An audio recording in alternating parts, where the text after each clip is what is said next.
Okay, we're back. Now let's talk about non-stress tests.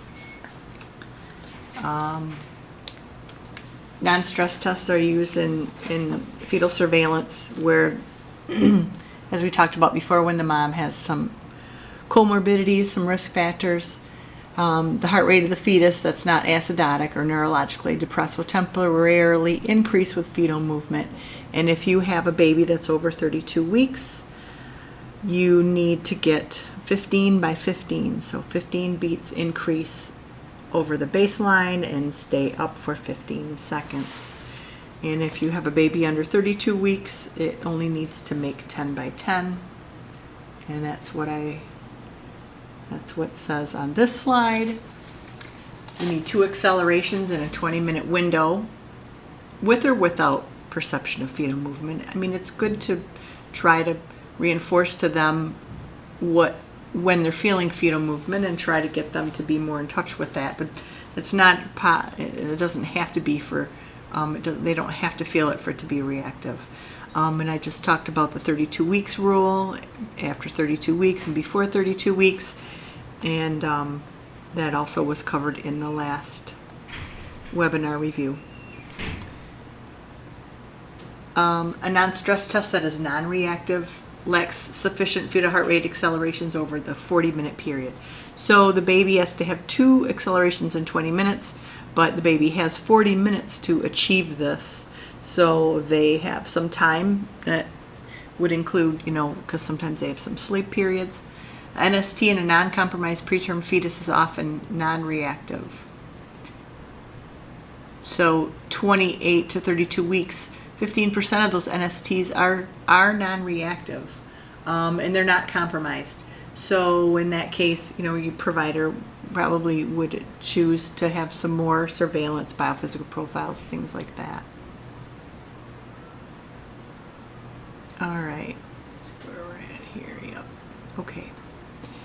Same slide that was on the last review. If you do some sort of acoustical stimulation or a scalp stimulation, if you have non-reassuring fetal heart tones, and you get an acceleration, then you can be assured that your scalp pH is greater than 7.19.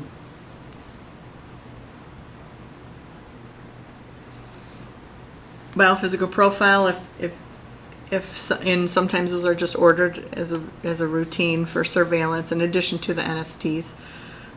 Biophysical profile measures, which includes the non-stress test, fetal breathing movements, and you don't have to know the actual how many scores for how many breaths and things they have, but you'll need to know that they get a score for fetal breathing movement, they get a score for fetal movement, they get a score for fetal tone, and they get a score for the amount of amniotic fluid that is present. And then also the non-stress test, whether it's reactive or not, is part of that. So the score we get when they're done here is you get a score with a total of 8. So they can get anywhere from 0 to 8 on that score.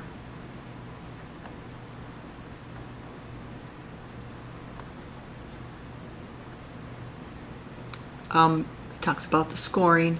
If you get a BPP that's 8, meaning it gets all of the points for the ultrasound portion of it, 10, which would include also the reactive non-stress test, is considered reassuring. So that explains why when they have a non-reactive NST but they get 8 on their biophysical profile, that's still an okay score.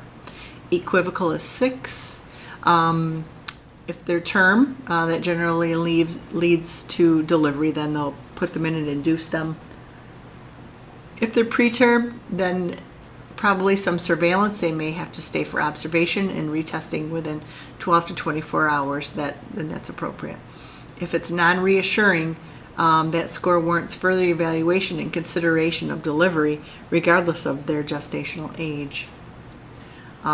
If they have oligohydramnios, irrespective of what the rest of the score is, they often will need repeat biophysical profile or delivery, depending on the whole view of the pregnancy, tracing what the provider would like. If there's other comorbidities and other considerations, we'll take that all into look at the whole picture.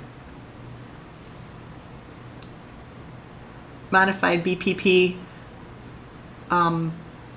would just look at only a few things, and generally we aren't doing this sort of thing here.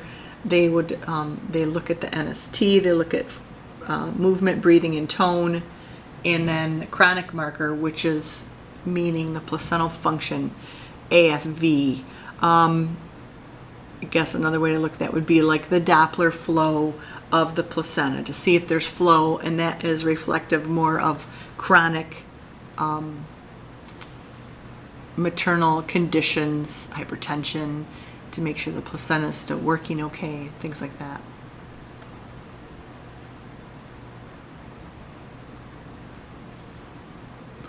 The modified BPP is the non-stress test and an amniotic fluid index, because the amniotic fluid index is a good indication of perfusion to the kidney, because that's what amniotic fluid is.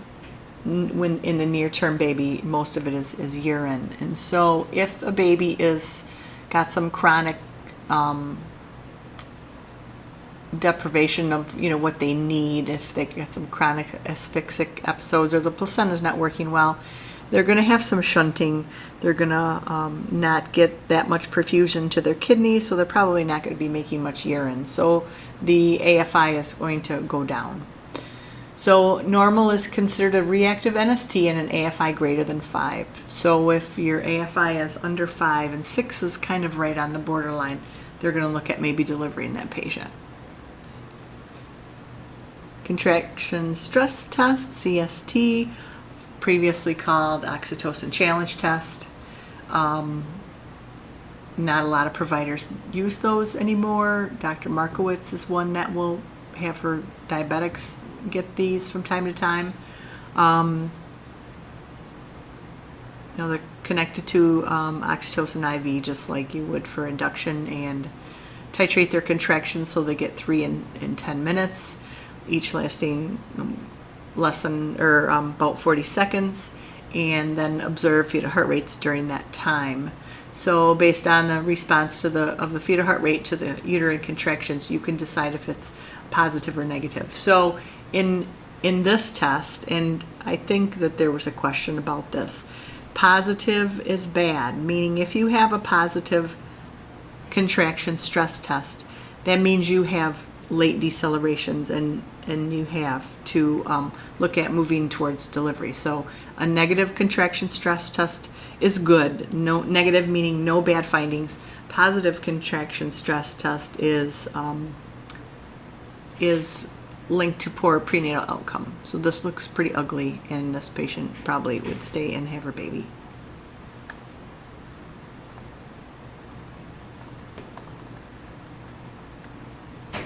And that's just what this says right here. Negative is no late or significant variable decelerations in a 10-minute window. And there's times when you might get one variable, and that's okay. Positive, which means that it's bad, there's recurrent late decelerations. Equivocal is suspicious, which means you have a maybe one late, or maybe you have significant variable decels. If you have some equivocal with hyperstimulation, that's suspect and unsatisfactory, or just a test that would maybe have to be redone or whatever. If you couldn't get your 3 contractions in 10 minutes, or you can't keep the baby on the monitor, because what can you tell then if you have an interpretable tracing? Here's a nice, pretty contraction stress test where there is no variables, no lates. You have some nice accels, and you have your 3 contractions in 10 minutes that you need to get a good test.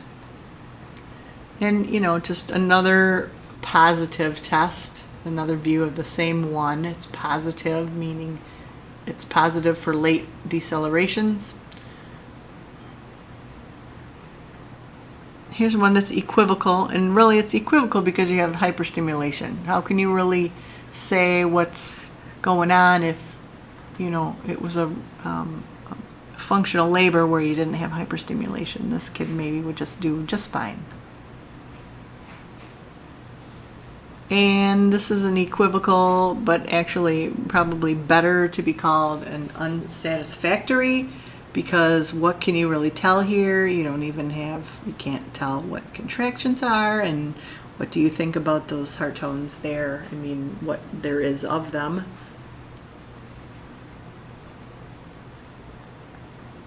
Here is an example question. Exactly like what you're going to see on the test. A reactive non-stress test in the term fetus requires 3 accelerations, 15 beats above the baseline lasting 15 seconds occurring within 30 minutes. 2 accelerations, 10 above the baseline lasting 10 seconds within 20 minutes.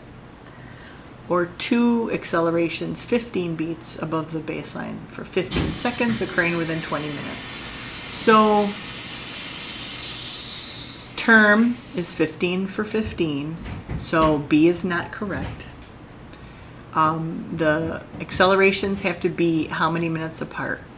They have to be 20 minutes apart. So A is incorrect, C is correct.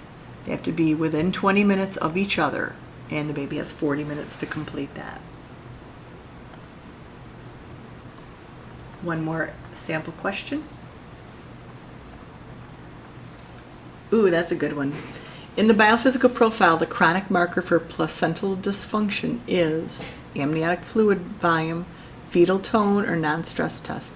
And I just talked about this with the amniotic fluid being generated mainly near term by fetal urine. So if the baby is chronically asphyxic or deprived of nutrients and the urine output is down, your amniotic fluid volume is going to be low. So the answer there is A.